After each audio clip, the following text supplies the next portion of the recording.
1929 ஒரு கூட்டம் கூடுறாங்க. அதில் யார் தலைமையை தாங்குறாரு? ஜவஹர்லால் நேரு தலைமை தாங்குறாரு. அப்போ வந்து என்ன சொல்கிறாங்கன்னா, எங்கே கூட்டம் கூடுதுன்னா லாகூர் மாநாட்டில் தான் லாகூரில் தான் மாநாடு போடுறாங்க. சரியா? அப்போ என்ன சொல்கிறாங்கன்னா, இந்த முழு சுதந்திர நாள் வந்து வருஷம் வருஷம் கொண்டாடணும். இந்த கூட்டம் எப்போ கூடுது? 1929. முழு சுதந்திர நாள் எப்போ கூடணும்? 1930 ஜனவரி 26 ஜனவரி 26 வருஷம் வருஷம் ஜனவரி 26 வந்து இந்த முழு சுதந்திர நாள் கொண்டாடிக்கலாம் எல்லோரும் அப்படின்னு சொல்கிறாங்க. அப்போ 1930 வருஷம் வருஷம் இதை கொண்டாடிட்டு இருக்காங்க. திடீர்னு இந்த அரசமைப்பு சட்டம் இருக்குல்ல, அது வந்து 1949 நவம்பர் 26 வந்து இந்த நிர்ணய சபை வந்து ஏற்றுக்கிறாங்களாம்.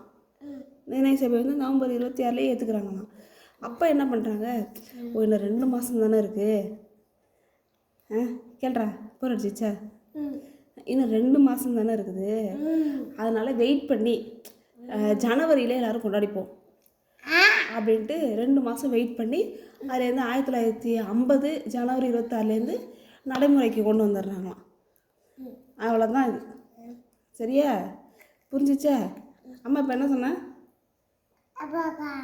அபக்கா சொன்னேன். ஏய் வெரி குட்ரா.